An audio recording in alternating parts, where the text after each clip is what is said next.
Bienvenidos a Contrapunto. Según Josep Borrell, vivo en un jardín hermoso y fragante llamado Europa, y todo lo demás es la jungla.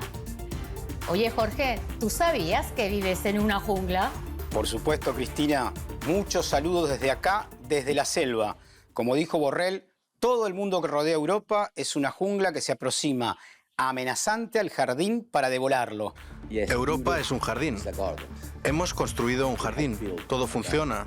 Es la mejor combinación de libertad política, prosperidad económica y cohesión social que la humanidad ha podido construir. Las tres cosas juntas. El resto del mundo, la mayor parte del resto del mundo, es una jungla. La jungla podría invadir el jardín y los jardineros deben cuidarlo. Realmente me cuesta imaginar una declaración más impregnada de una visión colonialista del mundo. Está claro que hablamos de neocolonialismo puro y duro, un fenómeno que se caracteriza por el racismo y por un apartheid de dimensiones planetarias. Las afirmaciones de Borrell han indignado en la jungla, claro. Por ejemplo, en Qatar la Cancillería las calificó de racistas. Es obvio que Borrell pretende que la jungla no se transforme en una amenaza para el próspero Occidente. Una prosperidad medio rara, por otra parte, bastante amenazada por las crisis cotidianas. Además, busca que la jungla deba ser arada y cultivada según los modelos occidentales. Esos objetivos, según este referente de la Unión Europea, merece la aplicación de políticas neocoloniales. ¿Basadas en qué? En la explotación de los recursos de los países que se encuentran ¿en dónde? En la jungla. Pero claro, en la jungla hay quienes no desean que ésta se convierta en el patio trasero neocolonial de Occidente. Y en este caso, lo que buscará Occidente civilizado es intentar derrocar gobiernos y luego saquearlos, como sucede, por ejemplo, en la actualidad en Siria. Te refieres al robo del petróleo, supongo. La prensa occidental silencia las denuncias sirias. Damasco subraya que las fuerzas estadounidenses saquean sus riquezas comportándose como piratas y ha vuelto a exigir que salgan de sus territorios. Este es un ejemplo claro del neocolonialismo del siglo XXI. Estados Unidos se jacta de ser el defensor mundial de la democracia, pero lo que le ha hecho a Hasaka ha desmontado por completo esta mentira. Estados Unidos le está robando a Hasaka abierta y constantemente todo tipo de recursos locales como el petróleo y el trigo. Así es, el nivel de hipocresía de los Estados Unidos es llamativo. Hace un tiempo Donald Trump afirmaba que la ocupación militar del noroeste de Siria era ¿para qué? Para proteger los campos petroleros de los ataques terroristas del Estado Islámico. Estamos dejando soldados para asegurar el petróleo. Ahora puede que tengamos que luchar por él. Eso está bien. Tal vez alguien más quiera el petróleo, en cuyo caso tendrán que dar una buena pelea. Pero hay cantidades masivas de petróleo y lo estamos asegurando por un par de razones. En primer lugar, detiene al Estado Islámico, porque el Estado Islámico ha obtenido una tremenda riqueza de ese petróleo. Y nosotros lo hemos asegurado. En segundo lugar, repito, alguien más podría reclamarlo, pero o bien negociaremos un acuerdo con quienes lo reclamen, si lo consideramos justo, o bien los detendremos por la vía militar en muy poco tiempo. Tenemos un poder tremendo en esa parte del mundo. O sea, retomando, según Trump, Siria no puede protegerse a sí misma de un supuesto grupo terrorista que, por otra parte, desde 2014 sirve para justificar la presencia de Estados Unidos en cualquier país o región del mundo. Así, su ejército acude en ayuda de Siria para que los terroristas nos roben el petróleo. Pero, y aquí viene el contrapunto, el que venía a defenderle acaba robándole. Vaya, con amigos como estos, ¿quién necesita enemigos? Las tropas estadounidenses no solo roban el petróleo, sino que también están allí como fuerza de ocupación dispuesta a intentar, en algún momento futuro, organizar otra vez un cambio de gobierno. Sí, acudiendo a una herramienta que ha sido eficazmente probada muchas veces, conocida como primaveras árabes. Herramienta que en realidad es una estrategia para sustituir a los presidentes de las naciones que no se someten a su dominio por gobernantes títeres mediante golpes de Estado de colores. Así derrocaron a Muammar Gaddafi en Libia, convirtiendo a ese país en un teatro de guerra permanente. Ese fue un capítulo posterior al ejecutado con Saddam Hussein, a quien convirtieron en un tirano que supuestamente contaba con armas de destrucción masiva. Oye, ¿cómo me suena ese cuento? Si es que es igual a otro que nos están contando ahora acerca de Rusia, de un tirano. Sí, parece que no son muy originales. Es un mecanismo bastante parecido. Lo único que cambian son los países y los nombres del supuesto tirano a ser demonizado. La batalla por la libertad también tiene su coste aquí en casa. La gente ya está sintiendo el aumento de precios de Putin en el surtidor. Creo que el pueblo estadounidense sabe lo importante que es esta lucha. Creo que saben que por muy doloroso que sea hoy el precio, los costes van a ser mayores si no actuamos ahora para hacerle frente a este tirano. Pero aparece el contrapunto al constatar que, al igual que las industrias agrícolas ucranianas han acabado bajo propiedad de grandes fondos de inversión privados y extranjeros, los pozos de petróleo iraquíes acabaron en manos similares. Y así se neocolonializa el mundo en la actualidad, con mentiras en los medios de comunicación para arrastrar a tus propios ciudadanos a guerras, allá donde los mercaderes roban las materias primas que más codician. Es la versión actual de esa piratería que convirtió a Gran Bretaña en un imperio. Exacto. Fíjate, Cristina, en los museos de Londres están repletos de tesoros arrebatados a sus antiguas colonias. Claro, Estados Unidos aprendió de los británicos. No importa si sus presidentes son republicanos o demócratas. Es siempre lo mismo desde la Segunda Guerra Mundial. Imponer políticas y condiciones para defender ¿qué? La democracia, la libertad y los derechos humanos. Hoy los conceptos neocolonialistas se emplean sin vergüenza, abiertamente, como en el caso de Borrell y otros políticos occidentales.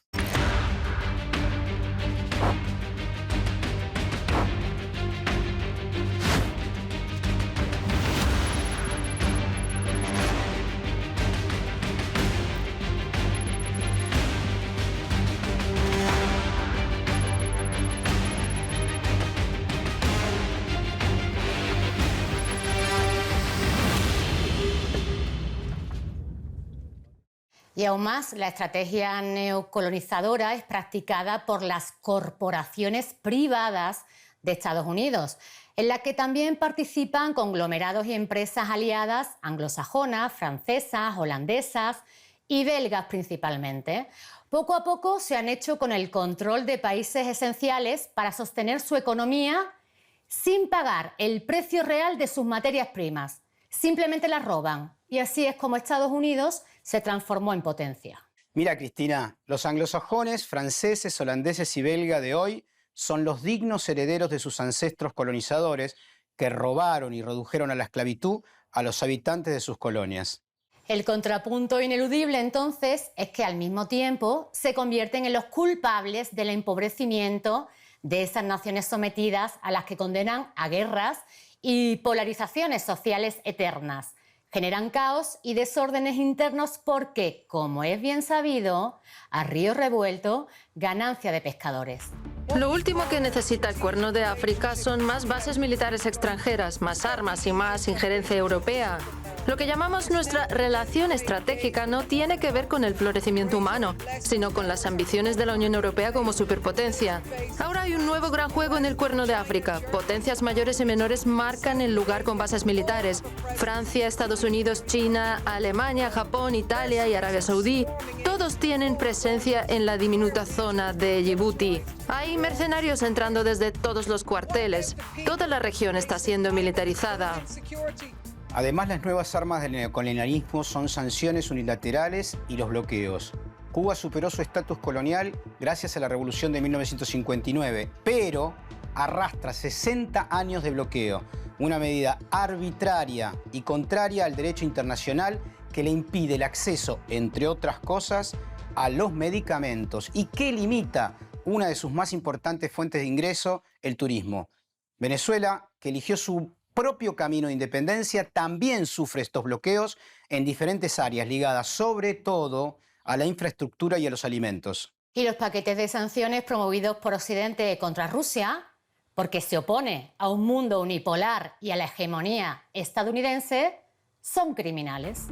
Hoy está en juego el futuro del orden mundial. Esto está claro para cualquier observador imparcial. La cuestión es si será un orden con una potencia hegemónica que obligue a todos a vivir según sus infames reglas, que solo la benefician a ella, o será un mundo democrático y justo, sin chantajes ni intimidaciones a los no deseados, sin neonazismo ni neocolonialismo.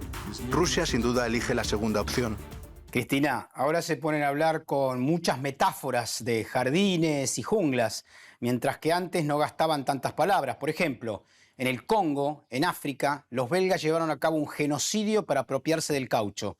El colonialismo del rey Leopoldo II fue uno de los más atroces y nunca repararon esos crímenes. Creó riqueza con la muerte, la esclavitud, la tortura y el hambre de millones de personas. Sí.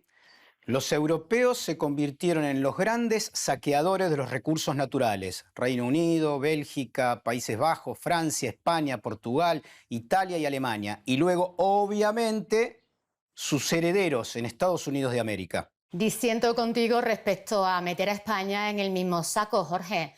Tenemos que hacer un programa sobre este tema del que existe tanta confusión, porque ahora tenemos que continuar con lo que hoy toca. De acuerdo, pospongamos ese debate. Si específicamente nos ubicamos en el siglo XIX, la potencia económicamente dominante era obviamente Gran Bretaña. Su lógica colonial generó sufrimiento y un saqueo brutal. Luego de la muerte de Isabel II, las redes sociales rebalsaron de mensajes como estos. Escuchá. ¿Cómo es posible que todo el mundo sea tan compasivo con la muerte de una reina colonialista que asesinó a millones de personas durante su imperio racista y genocida? El mundo solo llora la muerte de ese imperialista porque es occidental. Todos harían fiestas por la muerte de un colonialista de origen ruso y sería una situación ideal, tipo arde en el infierno. Sé que la gente se sentirá afectada por la muerte de la reina, pero la madre que los parió. Ella sirvió como figura ceremonial de una institución clasista, racista, colonialista y misógina durante 3/4 de siglo, y nada cambió sustancialmente en la monarquía. En la actualidad, Occidente sigue imponiendo su criterio neoliberal e injerencista en todo el mundo.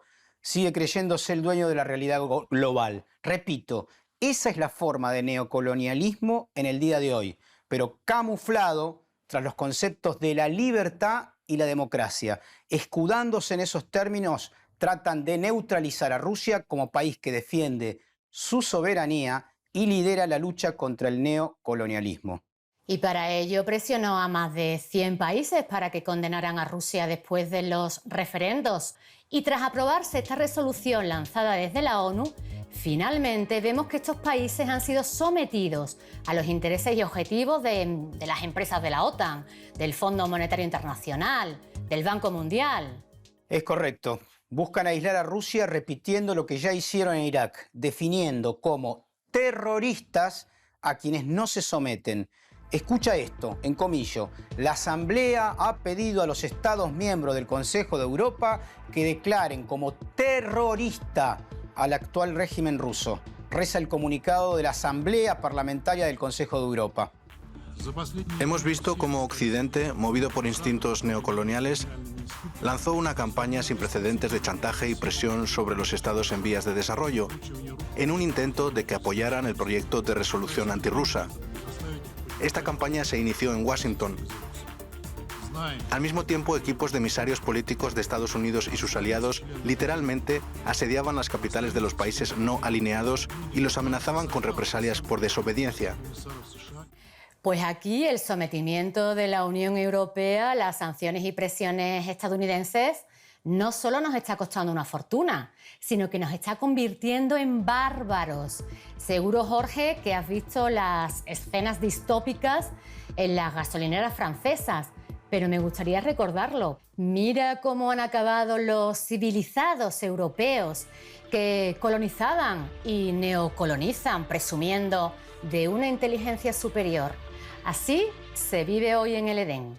Mientras se suceden esos conflictos por la gasolina, el jefe de la diplomacia estadounidense, Antony Blinken, opina que Estados Unidos debe liderar la Organización del Orden Mundial y que el resto del mundo tiene que acatar su legado. El mundo no se organiza solo.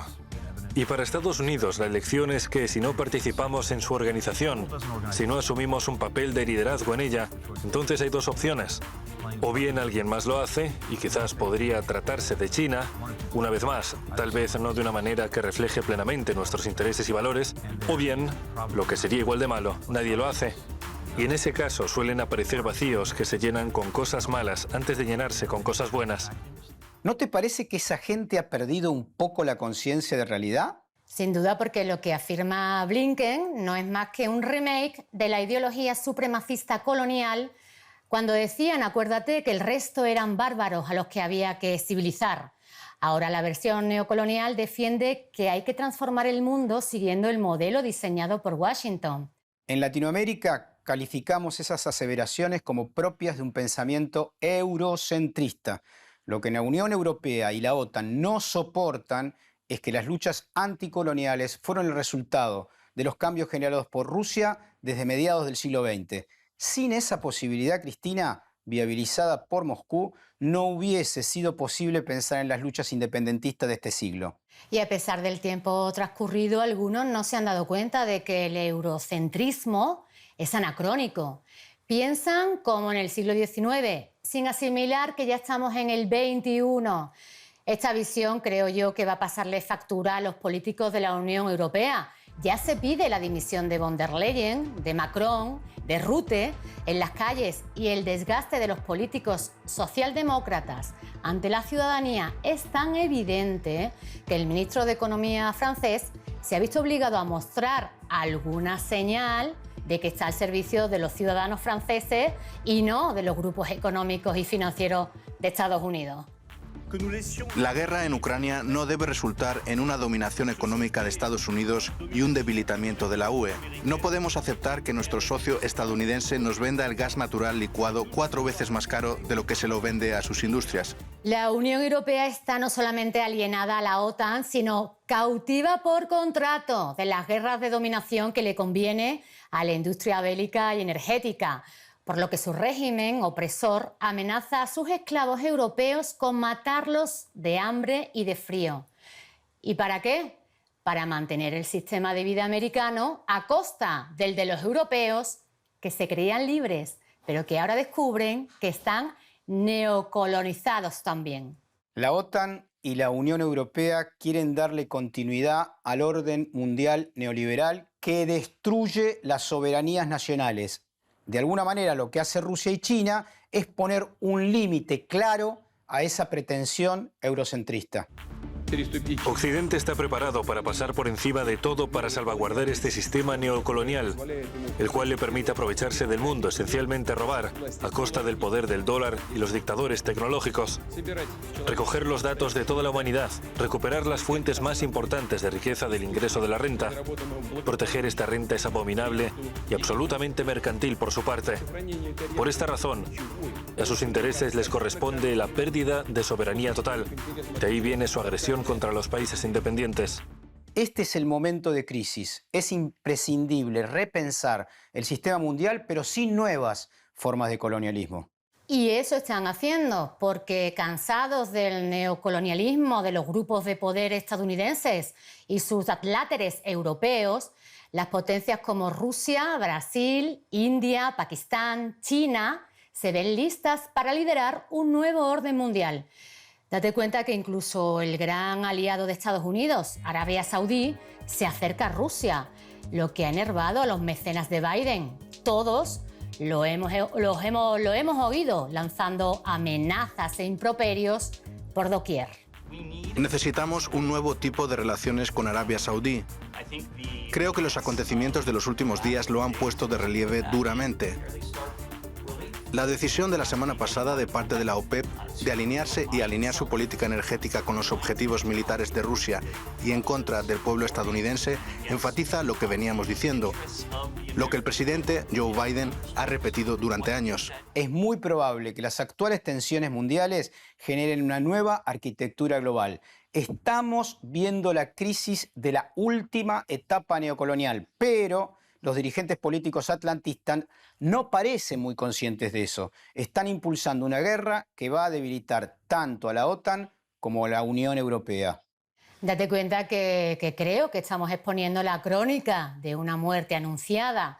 Desde Estados Unidos impulsan esta guerra para tratar de evitar el derrumbe. La guerra de Ucrania es para Estados Unidos lo que la Primera y la Segunda Guerra Mundial fueron para Europa, el principio del fin de su legitimación como países colonizadores. Pero fíjate, Cristina, que el rol neocolonial de la OTAN no se sufre solo en Europa. En Argentina también lo padecemos. En nuestras Islas Malvinas está emplazada una base de la OTAN que garantiza el saqueo de nuestras reservas ictícolas. Durante 5 siglos, la lógica colonial y neocolonial arrasó con los recursos naturales de América, Asia, África y Oceanía. Se enriquecieron a costa nuestra y se llenan la boca con la palabra libertad, democracia, derechos humanos. El nivel de hipocresía, Cristina, es inaudito. El doble estándar, la doble vara que aplica el Reino Unido, que por ejemplo reclama, exige integridad territorial en Europa, ahora lo vemos en la situación de Ucrania, mientras lleva 189 años violando la integridad territorial argentina en Malvinas. Malvinas no es solamente una causa nacional argentina, sino que es una causa regional y global también contra el colonialismo que el Reino Unido sostiene en parte de nuestro territorio. Otro de los elementos imprescindibles del análisis es que el neocolonialismo actual ha cooptado a una gran parte de las élites económicas de América Latina que son socias de las transnacionales controladas por los Estados Unidos. Esos grupos han sido los responsables de las dictaduras sangrientas sucedidas durante todo el siglo XX y fueron herederas de las prácticas coloniales de los españoles y británicos en América Latina. ¿Otra vez con los españoles, Jorge? ¿Cómo no íbamos a ser los españoles de hace 500 años los responsables de los crímenes actuales de Estados Unidos en Hispanoamérica? El modelo que se ha seguido, tengo que repetirlo, no es el castellano, sino el anglosajón, que fue y sigue siendo terrible. No sé si sabes que nosotros nunca tuvimos colonias en América, sino provincias, con igualdad de condiciones y derechos. Todos los formatos coloniales y los actuales de índole neocolonial deben ser repudiados, más allá de sus particularidades, sobre todo porque enriquecieron a los países europeos y empobrecieron a las poblaciones que sufrieron esos saqueos. Robo de tierras y esclavizaciones. Fíjate, en Perú, por ejemplo, se redujeron las poblaciones aborígenes en una tercera parte. En 1520 existía 1.200.000 habitantes y un siglo después apenas 300.000. Los hacían trabajar en las minas de plata y oro, como en Potosí, hasta la muerte. Pero porque generalizas. En la investigación crítica, lo primero que exige el método científico estructural, la escuela a la que pertenezco, es ir quitando capas para analizar uno por uno cada elemento de la estructura. Pero según tú, todo es lo mismo, ¿no? Es como afirmar que todos los políticos, por el hecho de serlo, son criminales y corruptos.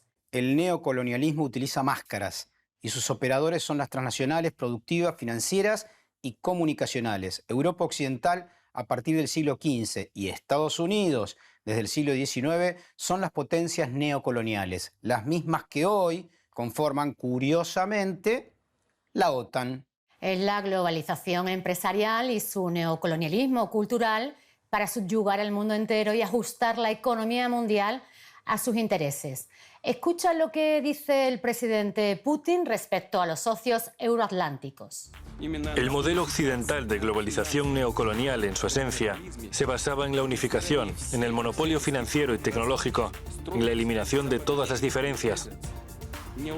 La tarea estaba clara: reforzar el dominio incondicional de Occidente en la economía y la política internacional, y para ello poner a su servicio los recursos naturales, financieros, intelectuales, humanos y económicos de todo el planeta, con la excusa de la llamada nueva interdependencia global.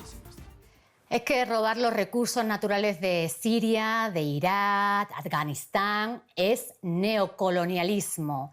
Bombardear el Nord Stream para que solo tú vendas gas es neocolonialismo. Que la OTAN te implique en una guerra que te debilita. Que luego aparezca el Fondo Monetario Internacional prestándote 1.300 millones de dólares y la Unión Europea 2.000 millones de euros más para la reconstrucción es neocolonialismo. Imponer sanciones y bloqueos es neocolonialismo. Y cambiar la mentalidad de los pueblos con una cultura estadounidense universal es neocolonialismo. Sí, es importante subrayar eso, Cristina. El colonialismo devino en neocolonialismo. Cambió el método, pero no la forma del saqueo. Cambiaron a los enviados de las metrópolis europeas por empresas y embajadas. Impusieron gobiernos títeres funcionales a los intereses de Washington y Bruselas. La última etapa, la actual, es el globalismo neoliberal expoliador. Esta etapa está por concluir con la victoria de Rusia en su operación militar especial. Soy Jorge Elbaum, desde Buenos Aires, Argentina.